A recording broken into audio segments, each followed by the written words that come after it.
Zombi feels like it was made by two very different developers. The way it handles death and exploration feel new and confident, especially in the crowded zombie genre. But when it's time to fight, and it often is, Zombi encourages some of the dullest, most repetitive combat I've seen in this generation of games. These opposing feelings keep Zombi from realizing its potential, but the heights it reaches are still pretty darn high.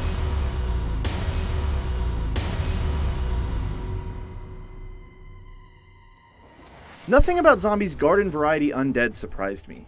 Aside from a few special variants, they're slow, dumb, and deadly in numbers. Their one powerful advantage is that if they kill you, your infected character is permanently added to the zombie horde. Oh, for Christ's sake, why'd you go and die on me? Any weapons or supplies you were carrying in your bug-out bag, remain with your old zombified character until they're retrieved. A task made all the more difficult if you didn't stash away extra equipment for your next random playable survivor. Preparation is key.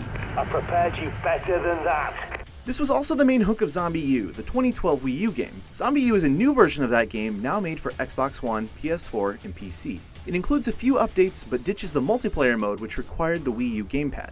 Because valuable goods like bullets are so rare, and because fighting zombies takes so long, Zombi's unique death system adds welcome and constant tension to every encounter, no matter how small. However, the game puts no effort into making me care about my characters in a human way. Despite different races, ages, and genders, all my survivors were really the same thing, a way to carry the possessions I actually did care about. It's a shame because while Zombi's main story events are predictable and silly, the characters I met along the way were each well-defined, motivated, and just insane enough to keep me from trusting them. Oh god, no! There's the Prepper, a man who feared a 400-year-old zombie prophecy and now allows survivors like myself to live in his safe house. Another man fortified Buckingham Palace and used imprisoned test subject zombies to work on developing a cure. The cast grows much larger in the second half of the game, and I welcomed the Mad Ensemble for the flavor it brought to an otherwise familiar setting. I can't imagine how ordinary people like you coped. In exchange for shelter or new technology, most people wanted something from me. Their quest sent me deep into zombie-infested districts of London, which are silent and eerie, and usually stayed that way unless I ran around like an idiot. It wasn't a particularly beautiful game world, but Zombi rightfully puts the emphasis on sound and lighting rather than a raw pixel count.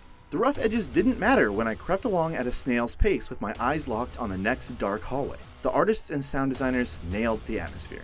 Zombi's high stakes and dark environments demand caution, but it also gave me the tool I needed to make that caution as painless as possible. Early on, the Prepper hands over the appropriately named Prepper Pad. It allows you to quickly see which containers and bodies were worth looting, which doors could and couldn't open, and simply which direction you need to go. I didn't waste any time rummaging through empty bins or searching dead zombies for healing cake and soda. It's nice to see a game respect your time, especially one so punishing in most other aspects. However, that specific praise went right out the window when it was time to fight. Zombi's undead were tough. They killed me with a handful of good swings, and they took several hits to bring down. I started with a cricket bat, which usually took out one enemy with 4 or 5 solid swings, more if the enemy was wearing a helmet.